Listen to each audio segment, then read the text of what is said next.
పంచాయతీ ఎన్నికల్లో ఆశించిన ఫలితాలు సాధించలేకపోయిన బీజేపీ ఇప్పుడు మున్సిపల్ ఎన్నికలపై దృష్టి పెట్టింది. పురపాలక సంఘాలు, నగరపాలక సంస్థల్లో పార్టీ జెండా ఎగరాలన్న వ్యూహంతో ముందుకు సాగుతోంది. మున్సిపల్ ఎన్నికల ముందు తెలంగాణ కమలనాథులకు హైకమాండ్ క్లాస్ పీకిందా? పంచాయతీ ఎన్నికల్లో కమలం పార్టీ పల్టీ కొట్టడంతో మున్సిపల్ ఎన్నికల్లో పార్టీకి టార్గెట్ పెట్టిందా?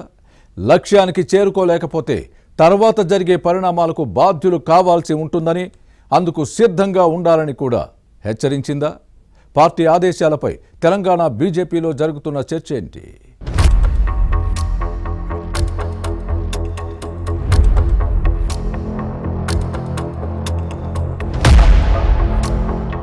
తెలంగాణ పంచాయతీ ఎన్నికల్లో ఆశించిన ఫలితాలు సాధించకుండా చతికిలపడిన బీజేపీ ఇప్పుడు మున్సిపల్ ఎన్నికలపై ఫోకస్ పెట్టింది. పట్టణాలు, నగరాల్లో పాగా వేయాలని ప్లాన్ చేస్తోంది. కానీ రాష్ట్రంలో కమలం పార్టీ పరిస్థితి రోజురోజుకు ఇబ్బందికరంగా మారుతోందన్న విమర్శలు ఉన్నాయి. గతంలో ఎప్పుడూ లేని విధంగా 8 మంది ఎంపీలు, 8 మంది ఎమ్మెల్యేలు, 3 ఎమ్మెల్సీలు ఉన్నారు. అయినా పంచాయతీ ఎన్నికల్లో అనుకున్న స్థాయిలో ఫలితాలు రాలేదు. కేవలం 1000 సర్పంచ్లు, 10,000 వార్డు స్థానాలతో సరిపెట్టుకుంది.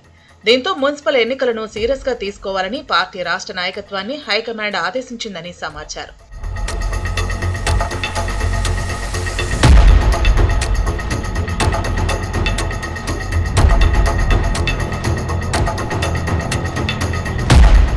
పార్టీలో వర్గపోరు భగ్గుమంటోంది.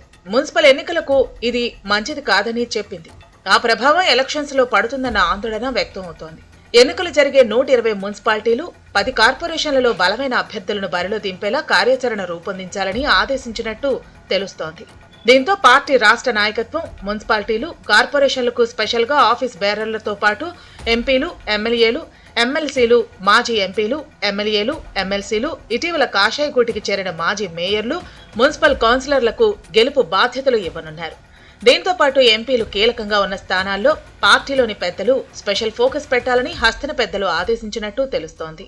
పురపాలక సంఘాల్లో అన్ని వార్డులు, నగర పాలక సంస్థల్లో అన్ని డివిజన్లలో పోటీకి బీజేపీ సిద్ధమైంది. ఈ ఎన్నికల ఫలితాల ఆధారంగా పార్టీ రాష్ట్ర నాయకులు పనితీరును సమీక్షించి ఫిబ్రవరి చివరి వారంలో నివేదిక విడుదల చేయనున్నట్లు జాతీయ నాయకత్వం చెప్పినట్లు సమాచారం.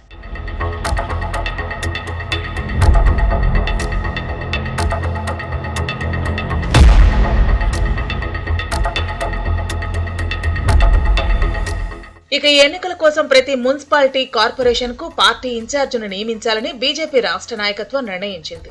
వార్డులు, డివిజన్ల వారీగా పార్టీ శ్రేణులను సమన్వయం చేసేలా నాయకత్వం చర్యలు తీసుకుంటోంది. గెలిపే ధ్యేయంగా పనిచేయాలని హైకమాండ్ ఆదేశించడంతో పార్టీ నేతలు మున్సిపల్ ఎన్నికలను సీరియస్ గా తీసుకుంటున్నారు. ఎన్నికల కార్యాచరణను ఎప్పటికప్పుడు ఢిల్లీ పంపాలని చెప్పడంతో రాష్ట్ర కమలనాథులు ఇందుకు అనుగుణంగా ప్రణాళికలు రూపొందిస్తున్నారు. తెలంగాణ కమలనాథులు కూడా ఈసారి ధీమాగా ఉన్నారు. కాంగ్రెస్ తోనే తమ పార్టీ పోటీ అంటున్నారు.